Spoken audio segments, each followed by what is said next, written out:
Good day, my name is Ron Malcolm, and this will be my presentation on septic shock classification in patients. Now let's start with the problem. Our problem here is that if we can predict septic shock with only readily available ICU data, and how early can we predict it? We'd like not only just can predict or say if a patient can get septic shock or will get septic shock, but also can predict it earlier, such as 24 hours, 36 hours, to give the ICU personnel a chance to can put things in place, put resources in place, and deal with that patient beforehand. Septic shock is the most common cause of death in ICUs.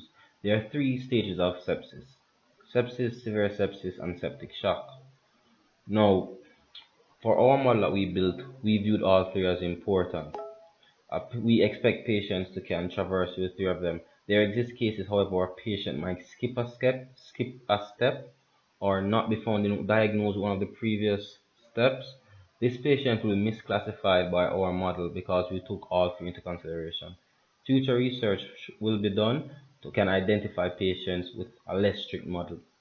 Now, it should be noted that attempts have been made to predict septic shock, and they have been successful. We are going to specifically be also comparing our results to what is found in the CHESS score paper and trying to improve on their performance. In this section, we will speak about the environment that was set up for the research and the design of our experiment. For the environment, firstly, all investigation was carried out on the Amazon EC2 instance. This was the M4.2 instance that has 8 CPUs and 32 gigs of RAM. Initially, we had started out the M4 large instance. This was deemed too small because the 16 gig of RAM it provided was easily used up. All data was retrieved from the Mimic 3 dataset. Initially, it was retrieved over network via the Java PostgreSQL jar. That was very slow, and it was moved away to support CSV files. To show an example of memory usage, the chart events table that we use to can predict early onset has around 300 million records, around 20 to 30 gigs in size. And if we half that, that's around 10 to 15 gigs of easily filled up the M4 large instance already without doing any analysis or anything else. The programming language used was Scala. It was used because we have experience with it in the course. The supporting tools is Apache Spark. We use Apache Spark because it has the machine learning library inside of it and the support of real distributed data sets for parallelism. Now onto our modeling pipeline. As you can see, there are five things in our modeling pipeline. First, the prediction target. The prediction target is if we can classify a patient as having septic shock based on readily available ICU data, and if so, how early before the actual onset can we predict it. Now, the cohort construction. We have two cohorts, positive and negative cohort. A positive cohort is someone we have identified to have septic shock. We identify positive cohorts by either their ICD-9 codes or following a flow that I'll speak about a little bit in feature construction. If you are not a positive cohort, you're automatically deemed to be a negative cohort. Now, it also should be known that using the ICD-9 codes to be a septic shock, we expect you to have both the severe sepsis and the septic shock code. Also, the septic codes. There exist, however, persons who do not have the severe sepsis or septic codes, but have a septic shock diagnosis code.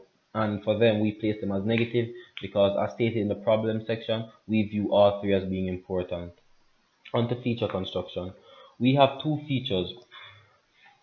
The first feature is using a person's medical, lab, and diagnosis history to classify if they'll get septic shock, while our second feature vector uses all the chart events or the notes that are jotted down on your chart while you're at the ICU to predict how early you get septic shock. Now, our predictive model, we use a decision tree. This is a classification problem we view it as. We view it as a classification problem because we are asked to classify if a person has septic shock or predict if a person has septic shock, yes or no, two answers, and we view it as the binary classification problem. Now we have two models. The first model will use feature vector 1 to predict if a person has septic shock. This one is pretty straightforward. We take in the feature vectors, build a tree, and when you want to know if a person is a septic shock patient, you put in all their lab, medical, and diagnosis history, and it will tell you yes or no. The second model is a little different. It's still a classification model that we take the feature vector 2.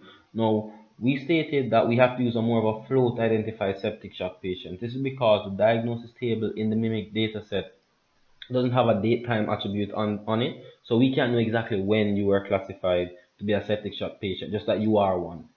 Now, to can ensure that we get a time, we have to estimate it, and we do this estimation by checking that in the chart events that first you meet at least two SIRS requirements, meet the severe sepsis criteria, and have low blood pressure. Once you have that, we identify you as being the septic shock patient as well, and we take that subset of data from first record to that onset prediction time and say that is your feature vector.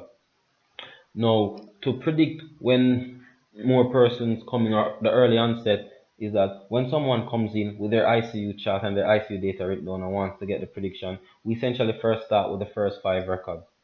We place that in our classifier. If it comes back and say yes, then we would have predicted, and we simply subtract that time from the time we would have collected earlier, and if it is earlier, it's a early onset. If not, you'll probably misclassified. If that did not classify you, we simply add the next record that you have on your chart events and try and classify you again. And we keep doing like that until you classify and then compare it to what we had written down earlier and see if we got an early onset classification. Our performance evaluation. Our model will be evaluated using accuracy and AUC, and all our data will be compared to the chest score paper because that's what we're trying to improve upon. Now, to ensure that we're not overfitting anything, we split our data set 70 and 30, 17 to training, 13 to testing, and went with that.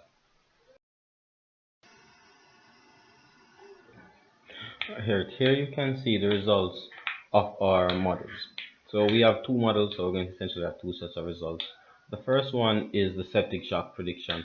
Over on the right at the top, you can see the ROC curve that came from it. This model had a 77% accuracy and an AUC of 0.78. It should be noted that it did not outperform that was stated in the trace score, which is around 0.8 to 0.84, and as such, re-evaluating the features could be helpful. We do believe that our features could be quite large based on large amount of data, and so better feature selection algorithms could have been used to help improve this performance. Now for early onset prediction. We had some very promising results in the early onset prediction that we were able to select on average 36 hours ahead of onset time. We did have several outliers, and one of them was very extreme. I believe it was upon 130 hours before we were able to classify. But for the average time, we ignored all outliers, those that were either too high or too low compared to the rest of them. On average, our time range between 30 to 45 hours, and this was better than the median of 28 hours given in the trust score paper. One problem that we did find with this is that when someone was classified as having septic shock, their feature vector was severely small compared to someone who did not have septic shock with an extremely large feature vector. So this made it problematic at times for our classification to actually figure it out. A prediction window would have been very well, but as stated in the experimental design section, when we first went off with it, we were not getting any results, and so to try and get some results, we had moved away with it. But the belief is that it should come back to help lessen those ranges. In wrapping up, for the conclusion, we can say that we, in some parts, did improve on the performance of the trace score. We increased from 28 to 36 hours. We performed poorly, however, on just general septic shock prediction, but that can also be improved. We also continue the trends of saying that you can successfully classify septic shock patients based on only readily available ICU data and nothing else, and you can predict them up to 36 hours ahead of time, so we could try and use these now in future experiments. Thank you very much for your time, and this was my presentation.